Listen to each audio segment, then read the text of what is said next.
నమస్తే ఫ్రెండ్స్, నేను మీ ఆర్ఎస్ఆర్. తెలంగాణ రాష్ట్రంలో సర్పంచ్ ఎలక్షన్స్ జరుగుతున్న అందరికి తెలిసిన విషయమే.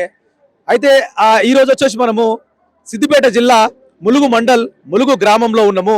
అయితే ఇక్కడ ములుగు గ్రామంలో సర్పంచ్ అభ్యర్థిగా బీఆర్ఎస్ పార్టీ బలపరుస్తున్న అభ్యర్థిగా తీగుళ్ళ కనకయ్య గారితో మనము ఇక్కడ ఒక మాట్లాడించే ప్రయత్నం మనం చేద్దాం. నమస్తే. ఎట్లా ఉంది ఎలక్షన్ ఇక్కడ? మేము టీఆర్ఎస్ పార్టీకి అభ్యర్థిగా మా గురువులైనటువంటి జహాంగీర్ భాయ్ అంజిరెడ్డి గారు మనల్ని ఇక్కడ అభ్యర్థిగా నిలబెట్టారు.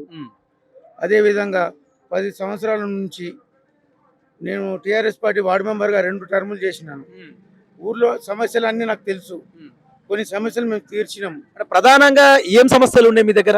మా ఊళ్ళో మోరీలు కానీ, మా ఊళ్ళో మేము మా టీఆర్ఎస్ ప్రభుత్వం రాకముందుకు గతగా నేను వార్డు మెంబర్ కాకముందు మేము వార్డు మెంబర్ అయినాక ఇంతకుముందు వార్డు మెంబర్ చేసారు మీరు? 2 టర్ములు వార్డు మెంబర్ చేసారు. ఓకే, అనుభవం ఉంది మీకు. ఓకే, 2 టర్ములు వార్డు మెంబర్ చేసిన. అంబేద్కర్ స్టాచ్యూ నుంచి స్కూల్ వరకు ఒకటే సీసీ రోడ్ ఉంటుంది. ఈ రోజు మా ఊళ్ళో ఒక 99% సీసీ రోడ్లు మోరీలు దాని దగ్గరుండి పోపించి మోరీలు కానీ సీసీలు కానీ స్తంభాల లైట్లు కానీ మా సర్పంచ్తో పాటు నేను ఎక్కువగా ప్రాధాన్యత ఇచ్చి దాంట్లో పాలు పంచుకున్నా. ఊరు సమస్యలు అంటే నాకు అది తెలుసు.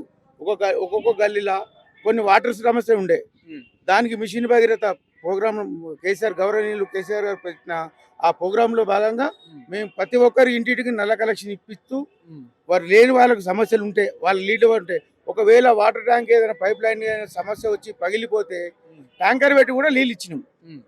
ప్రధానంగా ఏంటంటే మా ఊళ్ళో ఒక మెయిన్ రోడ్ నుంచి ఊళ్ళకు చిన్న రోడ్డు ఉంటుండే, వర్షం పడితే కంకర తేలి డాంబర్ రోడ్డు ఉంటుండే. మా ముఖ్యమంత్రి గారు గవర్నర్ కేసీఆర్ గారు ఒక 6 కోట్ల రూపాయలతోటి స్ట్రీట్ లైట్లు ప్లస్ డబల్ రోడ్డు ఊళ్ళ దాకా వచ్చింది మాకు. అప్పుడు ఆయన ముఖ్యమంత్రి ఉన్నప్పుడు మంజూరు చేశారు. మా ముఖ్యమంత్రి పదవి అప్పుడు ఆర్ఎన్ఆర్ మినిస్టర్ తుమ్మల నాగేశ్వరరావు గారు వచ్చి శంకుస్థాపన చేశారు. మేము ఒక 3-4 నెలల రోడ్ కంప్లీట్ చేసుకున్నాం. ఇది ఒక 6 కోట్లు పెట్టి. అదేవిధంగా ఊళ్ళో మిషన్ భగీరథ కింద ఒక 150 లీటర్ల ట్యాంక్ ఒకటి కట్టించినాం. ఒకటి 300 లీటర్ల ట్యాంక్ ఒకటి కట్టించినాం.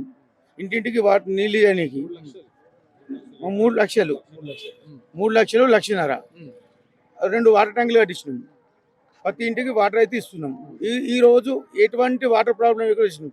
ఈ గడిచిన 2 సంవత్సరాల నుంచి కాంగ్రెస్ ప్రభుత్వం వచ్చినాక నీళ్ళ కష్టాలు ఉన్నాయి. స్ట్రీట్ లైట్లు వేస్తలేరు, మోరీలు తీస్తలేరు, కనీసం వాళ్ళకి వేతనాలు ఇచ్చే కూడా వాళ్ళతో కావట్లేదు.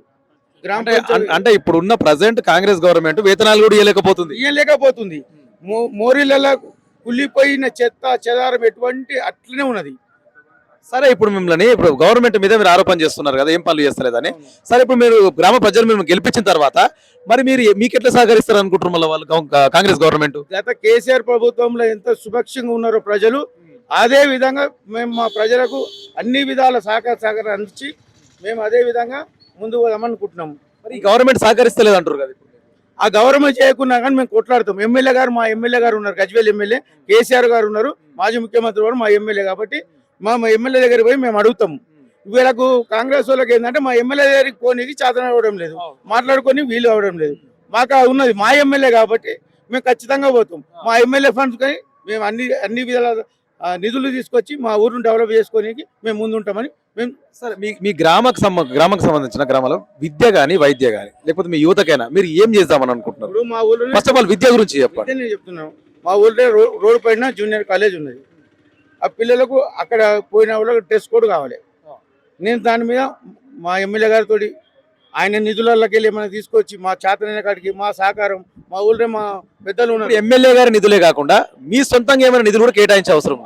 నా విధంగా నా సర్పంచ్గా ఒకవేళ నేను పొద్దున్న సర్పంచ్గా మాకు అవకాశం ప్రజలు కల్పిస్తే మేము కూడా మా నిధులు కూడా కల్పించి సర్పంచ్ నిధులే కావచ్చు, నా సొంతంగానే కావచ్చు, వాళ్ళకు ఒక డ్రెస్ కోడ్, జూనియర్ కాలేజీల పిల్లలకు డ్రెస్ కోడ్, మామూలుగా ఇప్పుడు ఏ విధంగా పోతున్నారు క్రమశిక్షణ అనేది పెంచాలి. కాబట్టి వాళ్ళకు డ్రెస్ కోడ్ షూస్ ఉంటే వాళ్ళకు క్రమశిక్షణ పెరుగుతుంది. కాబట్టి దీన్ని మేము అది చేస్తున్నాము. ఊళ్ళో మా హై స్కూల్ ఉండే, నేను చదువుకున్నప్పుడు ఒకటే చెట్టు ఉండే. మా మాజీ సర్పంచ్ గారు హై స్కూల్ చాలా పెద్దగా చేసారు. అప్పట్లో మా పెద్ద మనిషి మా మాజీ సర్పంచ్ గారు దాన్ని స్కూల్కి ఇంకో 2 బిల్డింగ్లు తెచ్చి దాన్ని పెద్దగా చేసారు. ఈ మేము చదువుకున్న రోజులు అది. ఇప్పుడు కేసీఆర్ గవర్నమెంట్లో మా తాతనే సర్పంచ్ ఉండే 2013 నుంచి తిగుల కైలాసం అని మా తాత సర్పంచ్ ఉండే. ఆయన పీరియడ్లో ఇంకొక 2 బిల్డింగ్లు కట్టినాం. తర్వాత మా గురువు గారు అంజిరెడ్డి పీరియడ్లో ఒక డైనింగ్ హాలు. అంజిరెడ్డి గారి సహకారం ఎట్లుంటుంది మీకు ఇక్కడ? అన్ని అండదండలు అంజిరెడ్డి గారు మా పైన ఉన్నాయి కాబట్టి మేము ఈ పొజిషన్లో ఉన్నాం ఈరోజు. మా జహాంగీర్ గారు మా గురువులు, మా రాజకీయ గురువులు. అంజిరెడ్డి జహాంగీర్ గారు జహాంగీర్ భాయ్ అంజిరెడ్డికి మా రాజకీయ గురువులు. మాకు ఒక 20 సంవత్సరాల నుంచి నేను టీఆర్ఎస్ జెండా పట్టుకొని 20 సంవత్సరాల చిన్న పిల్లగాని బయటకు వెళ్ళిన. ఆ రోజు నుంచి వాళ్ళు నాకు అన్ని అండదండలు ఉన్నారు. 10 సంవత్సరాలు వార్డు మెంబర్ చేసిన. మావాడు పని చేస్తాడు, మేము చెప్పిన విధంగా నడుచుకుంటాడు. ఊళ్ళో అన్ని సహకారాలు ఉంటాయి కాబట్టి ఈరోజు సర్పంచ్గా నువ్వు మంచిగా ఉంటావని నన్ను నిలబెట్టి. ఇంకొక విషయము, వైద్యం విషయంలో కానీ ఎట్లాంటి హెల్ప్ చేస్తారు మీ గ్రామ ప్రజలకు? అండగా ఉంటారా లేకపోతే ఎమ్మెల్యే దగ్గర నుంచి నిధులు చెప్పించి చేయగలుగుతారా? వాస్తవానికి మా ఊళ్ళో మేము ఒక చిన్న మాట కూడా ఇచ్చినాము. మా హాస్పిటల్ 30 పడకలు చేసుకుందాం అనుకున్నాము. మా పిహెచ్ఎస్ ఒక 30 పడకల హాస్పిటల్ చేసుకుందాం అనుకున్నాము ఇంతకు ముందుకు. ఈసారి మేము మాట ఇచ్చినాము మొన్న ఎమ్మెల్యే ఎలక్షన్లో. మా గవర్నమెంట్ రాగానే 30 పడకల హాస్పిటల్ మనం చేద్దాం అనుకున్నాము. గజ్వేల్లో 100 పడకల హాస్పిటల్ ఉన్నది. మన దగ్గర కూడా ఒక 30 పడకలు చేసుకుందాము. మన మండలి హెడ్‌క్వార్టర్ చుట్టుపక్కల చిన్న గ్రామాలు ఉంటాయి, వాళ్ళందరూ కూడా వైద్య సౌకర్యాలు అందుబాటులోకి రావాలని మేము కూడా ఒక 30 పడకల హాస్పిటల్ చేద్దాం అనుకున్నాము. సరే మా ఎమ్మెల్యే గారితో మేము మాట్లాడినాం, చేద్దామన్నారు. భవిష్యత్తులో మేము అది చేయడానికి మేము ముందు ఉంటాం. అయితే యువతకు ఏం చెప్దాం అనుకుంటారు? అంటే యువతకు ఏం సాయం చేద్దాం అనుకుంటారు? గ్రంథాలయం కావచ్చు, ఇంకా లేకపోతే వాళ్ళకు స్పోర్ట్స్ గురించి కావచ్చు, ఏం చేద్దాం అనుకుంటారు? మామూలుగా కూడా అడిగిరు. మేము అక్కడ క్రీడా ప్రాంగణం ఏర్పాటు చేసినాం. దాంట్లో ఓపెన్ జిమ్ అడిగారు. ఓపెన్ జిమ్ పెట్టడానికి మేము వాళ్ళకు అన్ని విధాలు సహకరిస్తామని చెప్తున్నాం. ఇంకొకటి, మా ఊళ్ళో ఎక్కడైనా ఖాళీ ప్లేస్ ఉంటే ఒక వాలీబాల్ కోర్టు, ఒక హాకీ కోర్టు, లేదంటే ఒక షటిల్, హాకీ అంటే కూడా గ్రౌండ్ పెద్దగా కావాలి కాబట్టి ఉన్న ప్లేస్లో ఒక షటిల్ బ్యాటు, ఒక వాలీబాల్ యూత్ కు ఎంకరేజ్మెంట్ గా మేము చేయాలి. మొత్తం మంచి మార్గంలో నడిపించడానికి ప్రయత్నం చేస్తాం. వాళ్ళకి ఇది చాలా మటుకు చూస్తున్నాం, బయట పరిస్థితులన్నీ వేరే వస్తున్నాయి. స్పోర్ట్స్ మీద ఉంటే మిగతా జాస పోదు కాబట్టి, లేకపోతే చెడు మార్గం నడవస్తారు కాబట్టి దానికోసమే ఒక కోర్టు ఉంటే సాయంత్రం కాగానే అక్కడ పోయి ఆ కోర్టులో వాలీబాల్ షటిల్ ఉంటే వాళ్ళు ఆడడానికి, వాళ్ళ అవగాహన పెంచుకోనికి స్పోర్ట్స్ మీద ఉంటుంది. స్పోర్ట్స్ మీద నుంచి ఇంకో ఆలోచన పోతే మనం ముందుకు పోవాలని ఆలోచన ఉంటుంది కాబట్టి మేము అది చేయాలనుకుంటున్నాం. మొత్తం మీ గ్రామంలో ఎన్ని ఓట్లు ఉన్నాయి ఇప్పుడు? సుమారుగా ఒక 4,000 ఉన్నాయి. 4,000 ఓట్లు ఉన్నాయి. ఎంతమంది వార్డు మెంబర్స్ ఉన్నారు? 12 మెంబర్స్, 12 మంది వార్డు మెంబర్లు. 12 మంది ఉన్నారు. ఎంత ఇప్పుడు మీ గ్రామంలో ఎంత మెజార్టీ వస్తుంది అనుకుంటారు? మీకు భారీ మెజార్టీతోనే గెలుస్తాం అనుకుంటున్నాం. మేము ఇంతకు ముందుకు సర్పంచ్ 800 చిల్లరతో గెలిచినాము. అంతకు ముందుకు ఒక 300 తోటి గెలిచినాము. 2013లో మేము 300 తోటి గెలిచినాము. తర్వాత మా అంజిరెడ్డి గారు వాళ్ళ మెసేజ్ని పెడితే 800 చిల్లరతో గెలిచినాము. ఇప్పుడు కూడా మేము 500-600 తోటి గెలుస్తామని మేము అనుకుంటున్నాం. చివరికి ఒకటి, ఇప్పుడు ఏదైతే మీకు ములుగు ఈ గ్రామంలో రాష్ట్రం మొత్తం కాంగ్రెస్ పార్టీ అధికారంలో ఉన్నది, ఇక్కడ మీరు చూస్తే ప్రతిపక్షంలో ఉన్నారు బీఆర్ఎస్ పార్టీ అనేది. ఇప్పుడు ఇక్కడ ఏదైతే మీకు ఈ కాంగ్రెస్ పార్టీ వాళ్ళు కావచ్చు, ఏమన్నా బెదిరింపులకు కానీ ఏమన్నా దిగుతుర్రా మీకు దగ్గర?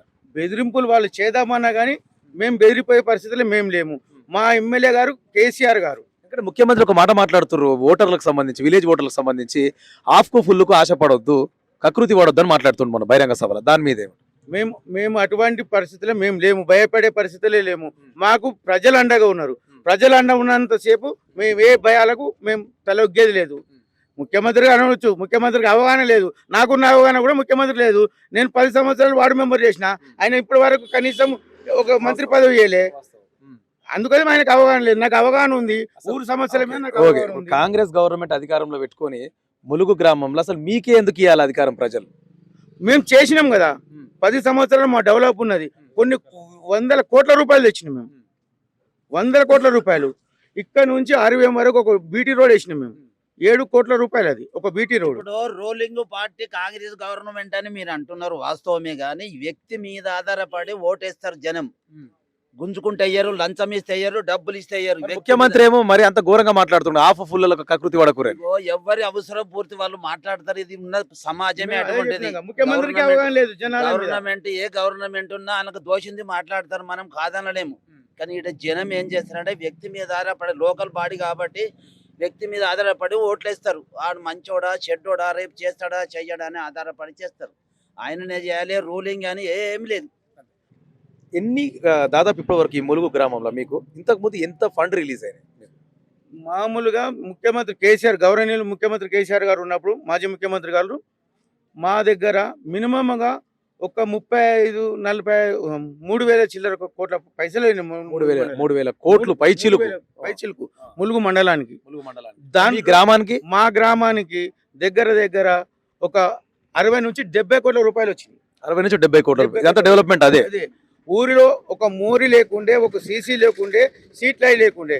మేము సర్పంచ్గా గెలిచినాకనే మా గురువుగారు అయినటువంటి అంజిరెడ్డి గారు సార్ ముఖ్యమంత్రి గారికి కలిసి మా ఊరు విషయాలు చెప్పి కోట్లాది రూపాయల నిధులు మాకు తెచ్చారు. చివరిగా సార్ మీ గ్రామ ప్రజలకు ఏం అభ్యర్థన చేసుకుంటారో చేసుకో. ములుగు గ్రామ ప్రజలకు మీ తిగుల కనకయ్య ఇవి బీఆర్ఎస్ పార్టీ అభ్యర్థిగా, సర్పంచ్ అభ్యర్థిగా ఉన్నారు. మా ఓటు, మీ ఓటు అందరూ మా సీరియల్ నెంబర్ బ్యాట్ గుర్తు, 3వ నెంబర్ బ్యాట్ గుర్తు, మా బ్యాట్ గుర్తు మీద ఓటు వేసి, మీ అమూల్యమైన ఓటు మా బ్యాట్ గుర్తు మీద వేసి మమ్మల్ని భారీ మెజార్టీతో గెలిపేయండి. మీ సేవలో ఎలవేళలా ఉంటారని ములుగు ప్రజలకు నా ప్రార్థన. షేర్ చేయండి, లైక్ చేయండి, సబ్స్క్రైబ్ చేయండి. మరిన్ని వీడియోల కోసం బెల్ సింబల్ పై క్లిక్ చేయండి.